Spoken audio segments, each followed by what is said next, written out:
సుబ్రహ్మణ్యం సుబ్రహ్మణ్యం హర హర శివ శివ సుబ్రహ్మణ్యం సుబ్రహ్మణ్యం సుబ్రహ్మణ్యం శివ శివ హర హర సుబ్రహ్మణ్యం సుబ్రహ్మణ్యం సుబ్రహ్మణ్యం హర హర శివ శివ సుబ్రహ్మణ్యం సుబ్రహ్మణ్యం సుబ్రహ్మణ్యం శివ శివ హర హర సుబ్రహ్మణ్యం. మీరు ఎప్పుడు రాక్షసుల యొక్క కోరికలు చూడండి, వాళ్ళు ముందడిగేది ఏదంటే విశేషమైన బలం అడుగుతారు. రెండోది ఏమడుగుతారంటే మేము చచ్చిపోకూడదని అడుగుతారు. బ్రహ్మగారు ఇప్పుడు ఒక మాట చెప్తారు, అలా కుదరదయ్యా, శరీరం అన్నాక పడిపోతుంది. ఇంకొక మాట అడుగంటారు. బ్రహ్మగారిని బుట్టలో పెట్టానని వాడు అనుకుంటాడు, ఏదో గాలిన్ కుంభిని అగ్ని అంబువల ఆకాశ స్థలిన్ దిక్కులన్ రేలన్ ఘస్రమలం తమ ప్రభల భూరిగ్రాహ వ్యాళాదిచ్చరాది జంతు కలహ వ్యాప్తిన్ అని పెద్ద దండకం ఒకటి చదువుతాడు. ఏదో ఆకాశంలో, భూమి మీద, బయట, లోపల బ్రతుకున్న దాంతో, చనిపోయిన దాంతో ఇన్ని వరాలు అడిగి వీటితో నేను చనిపోనంటాడు. తథాస్తు అంటాడు. ఇంకా నన్ను చంపేవాడెవరు? అందుకే రాక్షసులు వెంటనే యుద్ధానికి ఎవరి మీదకి వెడతారంటే స్వర్గలోకం మీదకి వెడతారు. అక్కడ భోగాలు ఉంటాయి, అది అనుభవించాలి. అందుకని స్వర్గలోకాన్ని స్వాధీనం చేసుకుంటారు. వజ్రాంగుడిది కూడా అదే లక్షణం.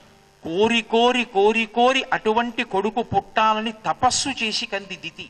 ఆయన శరీరము వజ్రముతో సమానమై ఉండేది. అందుకే గదాప్రహారముల చేత కూడా ఆయన సొక్కేవాడు కాదు.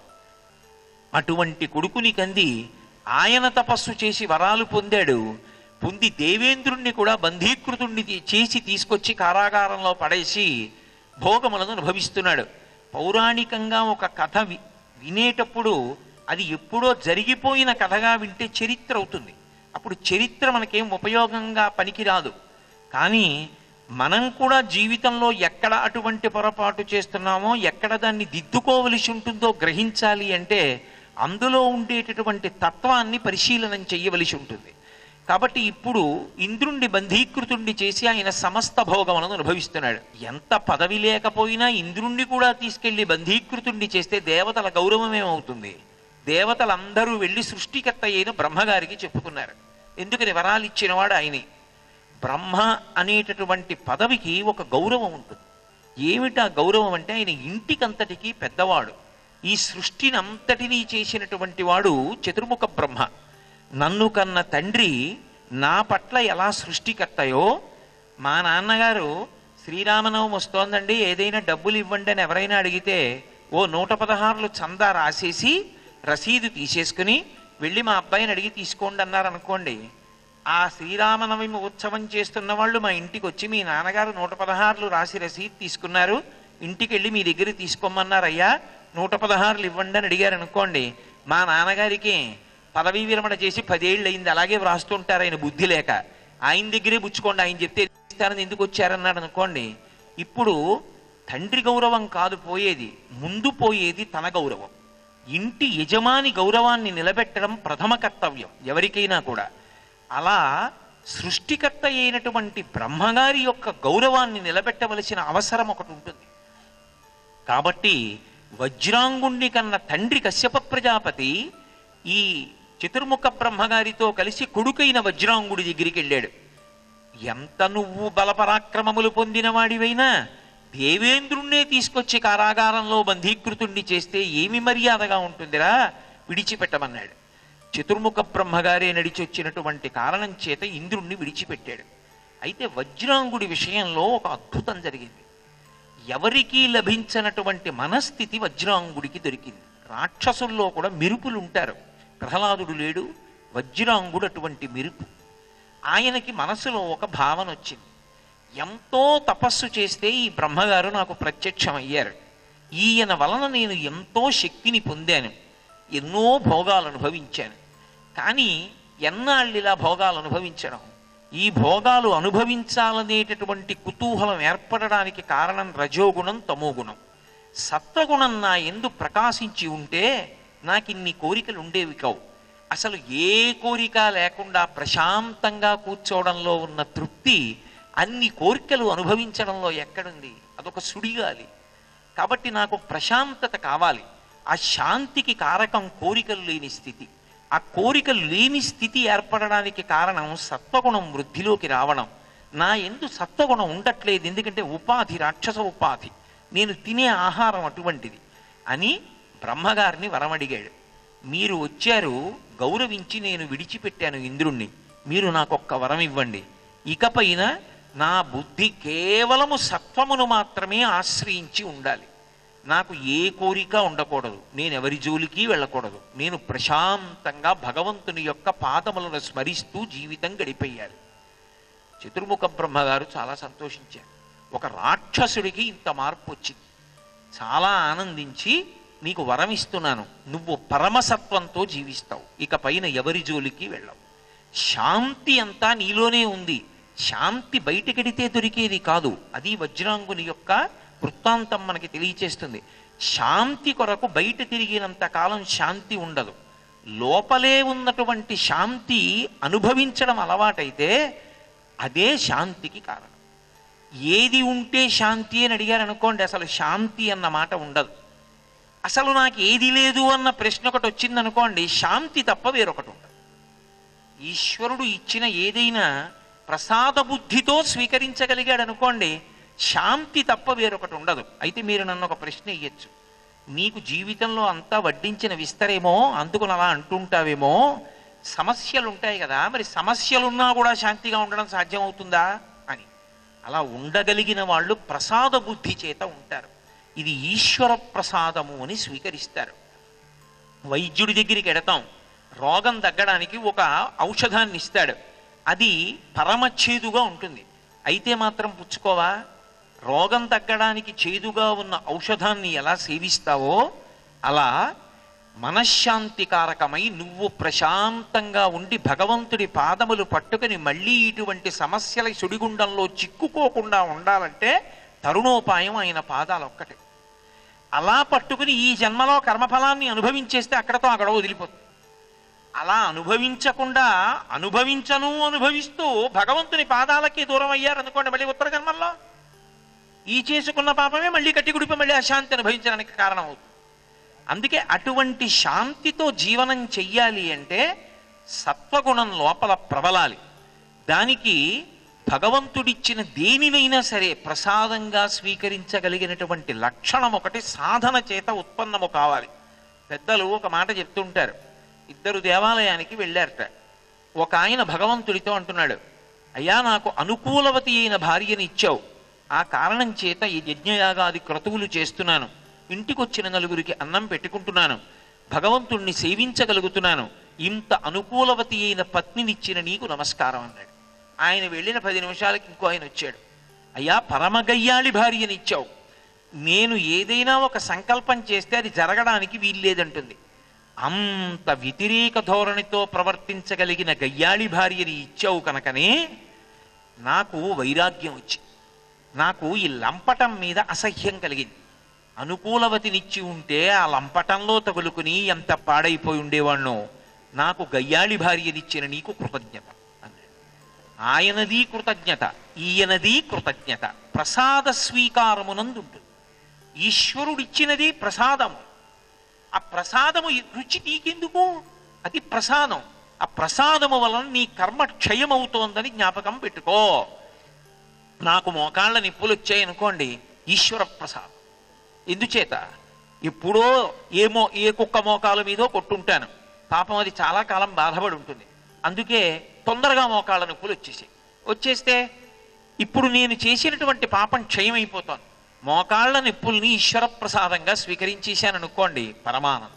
ప్రసాద బుద్ధితో స్వీకరించిన వాడికి శాంతి ఉంటుంది. ప్రసాద బుద్ధితో స్వీకరించకుండా నాకు ఇలా కాకుండా ఇంకోలా ఉంటే నేను బాగుండేవాడిని, సంఘర్షణ మాత్రమే. ఇప్పుడు నీకు శాంతి లేదు, శాంతి లేని వాడివి సత్కర్మాచరణం ఎలా చేయగలవు? చాలా కష్టం. అందుకే శాంతికి కారణము బుద్ధి యందు సత్వం అంకురించుట. వజ్రాంకుడు నిరూపించాడు. చతుర్ముఖ బ్రహ్మగారు వెళ్ళిపోతూ ఒక పెద్ద పరీక్ష పెట్టి వెళ్ళాడు. బాగా ఊంచుకునే లక్షణం ఇవ్వాలి.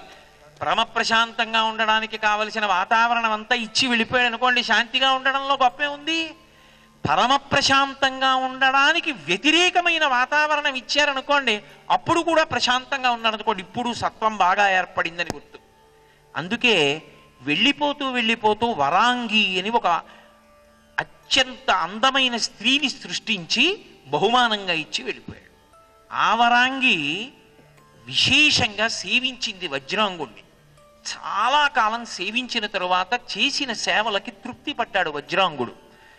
భార్యని పిలిచి, ఓ వరాంగి, నిన్ను నాకు చతుర్ముఖ బ్రహ్మగారు ప్రసాదించాడు. ఆయన ప్రసాదంగా నిన్ను స్వీకరించాను, భార్యాస్థానంలో కూర్చోపెట్టాను. ఇంతకాలం సేవించావు, నన్నేం అడగలేదు. ఇది శాంతిగా ఉన్నట్టు కనబడి శాంతి లేకపోవడానికి, శాంతిగా ఉన్నట్టు కనపడి శాంతి యందు నిలబడడానికి ఎంత తేడా ఉంటుందో చూపిస్తున్నారు.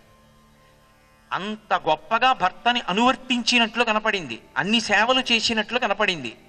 పిలిచి అడిగాడు వజ్రాంగుడు, ఇంతకాలం సేవించావు కదా, ఏ కోరికతో సేవించావు? నీకేమైనా కోరిక ఉందా? చెప్పు, నీ కోరిక తీరుస్తానన్నాడు. ఆవిడంది, విష్ణువుని ప్రబలంగా ద్వేషించేటటువంటి వాడు, లోకాలన్నింటినీ కూడా బాధ పెట్టగలిగినటువంటి వాడు, అపారమైన బలవంతుడు, ఎవడి పేరు చెప్తే దేవతలు కూడా ఏడుస్తారో అటువంటి వాణ్ణి నాకు కొడుకుగా కటాక్షించు. పరమ ప్రశాంతంగా ఉన్నాడు కదా వజ్రాంగుడు. అంత ప్రశాంతంగా ఉన్నటువంటి తటాకంలో, అలలు లేని తటాకంలో ఎవరో రాయి విసిరారనుకోండి, మళ్ళీ అలలు వస్తాయి.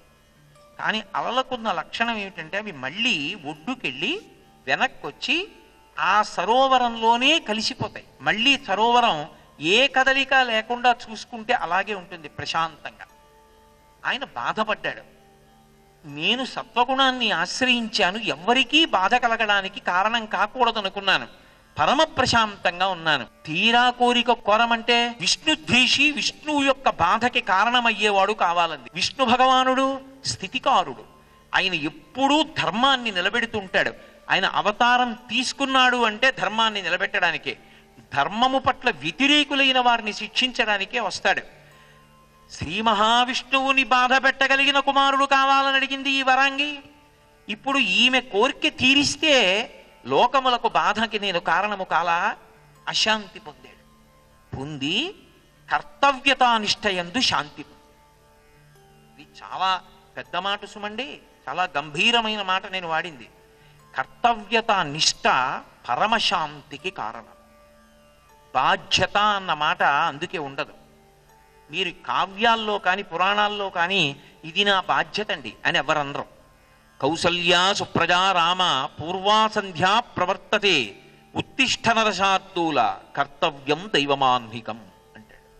కర్తవ్యం, రామ నీవు క్షత్రియుడవు, యజ్ఞోపవీతం ఉంది. పూర్వా సంధ్యా ప్రవర్తతే, పూర్వసంధ్య ఎందు సూర్యుడు ఉదయిస్తున్నాడు, లే. ఎందుకు లేవాలి? కర్తవ్యం దైవమాన్హికం, సంధ్యావందనం చెయ్యాలి కాబట్టి లే. ఒకవేళ రాముడు లేవకుండా ఇట్నుంచి అటు దొరికి పడుకుంటే మళ్ళీ చెప్తాడు విశ్వామిత్రుడు, రామా నిద్రలే, సంధ్యావందనం చెయ్యి అని చెప్తాడు.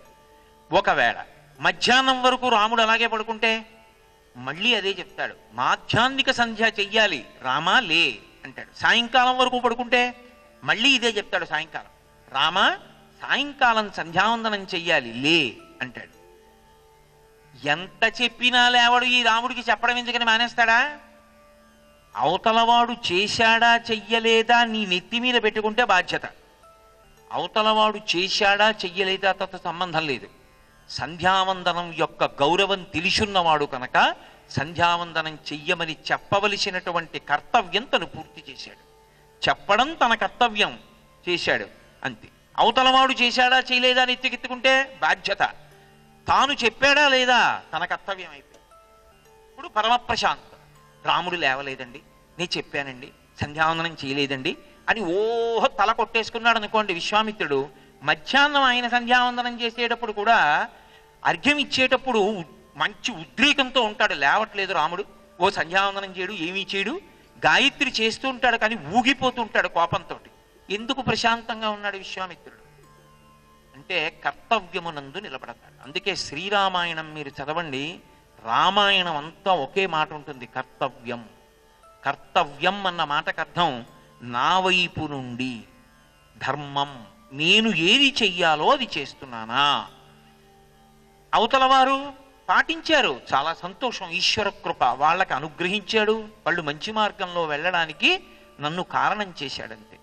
ఒకవేళ వాళ్ళు చెయ్యలేదు, ఈశ్వర వాళ్ళు చేసేటట్టుగా చెప్పగలిగిన వాణ్ణి కటాక్షించు. వాడు చేశాడా చేయలేదా అని చెప్పి నేను గంగవెర్రి లెక్కిపోకూడదు. అది కర్తవ్యం. ఆ కర్తవ్యతానిష్టయందున్న వాళ్ళు పరమ ప్రశాంతంగా ఉంటారు, ఉద్వేగానికి వాళ్ళు లోను కారు. ఆ కర్తవ్యతానిష్ట శాంతికి కారణము దీని ఎందు వజ్రాంగుడు ఉంచుకోగలడా? ఇది బ్రహ్మగారు పెట్టిన పరీక్ష. అక్కడ నిలబడితే కదండి, అక్కడ నిలబడితే శాంతి ఎందు నించున్నాడు. అక్కడ తట్టుకోలేకపోయాడు అనుకోండి, మా ఆవిడ ఏమిటో ఇలాంటి కోరికలన్నీ అడిగింది, మళ్ళీ నా జన్మ ఇలా అయిపోయింది, అలాంటి వాడిని కనాలి ఇప్పుడు నేను అని బాధపడిపోయి ఇంకా తర్వాత పుట్టినవాడు అల్లరి చేస్తుంటే అదంతా చూసి తాను ఏడుస్తూ కూర్చున్నాడు అనుకోండి, ఇంకా బ్రహ్మగారి వరం ఏమిటి, తనకి శాంతి ఏమిటి? శాంతికి కర్తవ్యతానిష్ట కారణమై ఉండకపోతే, అలా మనుష్యుడు ధర్మాన్ని పాటించకపోతే అసలు శాంతి అన్నమాట దేని వలన సంభవము కాదు. ప్రతి చిన్న విషయానికి కదిలిపోతాడు, ఉత్తినే కారణం చెప్తాడు, ఇది కారణం నాకు శాంతి లేదంటాడు. వాడికి అది కాకపోతే ఇంకోటి. సర్వం శ్రీ ఉమామహేశ్వర పరబ్రహ్మార్పణమస్తు. స్వస్తి.